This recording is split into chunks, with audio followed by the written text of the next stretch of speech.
Hello again. I'm Vincent-Buys, representative from the 42nd District. Thank you for joining me for my 6th video update of the 2013 session.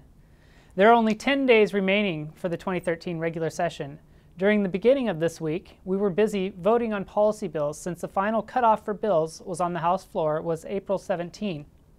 Starting today, we will only vote on bills that are necessary to implement the budget and those that have returned for concurrence. As we near the end of the session, budget decisions have begun.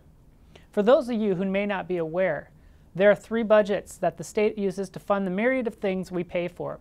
There's the operating budget, the capital budget, and the transportation budget. To make things even more complicated, the Senate, House, and Governor all introduced their own spending plans. Each group has a version of the best way to fund the budget.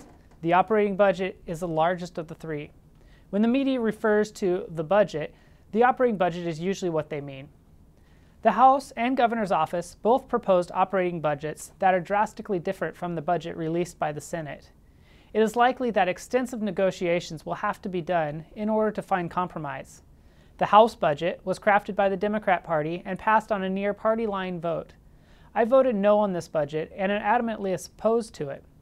This budget raises taxes by $1.3 billion on already struggling families, depletes the rainy day fund, and makes no reforms to address out-of-control spending.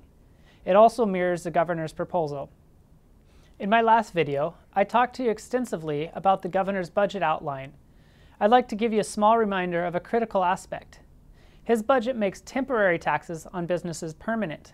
These taxes would impact small businesses, including barbers, janitors, music teachers, real estate agents, school bus operators, and more.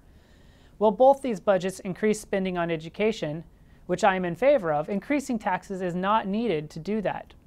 Some have said that these budgets are using children's education as a bargaining chip to force the public to accept new taxes.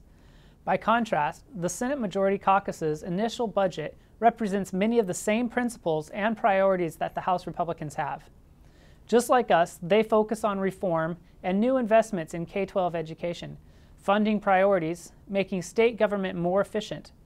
The Senate budget puts more towards education than we have ever in the past, but without raising taxes on citizens who cannot afford it. I am hopeful that the Senate budget will serve as a model for what is possible. House Republicans have been saying for years that we need this type of a budget. The House has also been negotiating the capital and transportation budgets. On April 16, the House passed the transportation budget 68-28. Unfortunately, I felt it was necessary to vote no at this time. The transportation budget, also drafted by the majority party, did not include enough reforms. Voting no sends a message to our colleagues in the Senate that change is needed.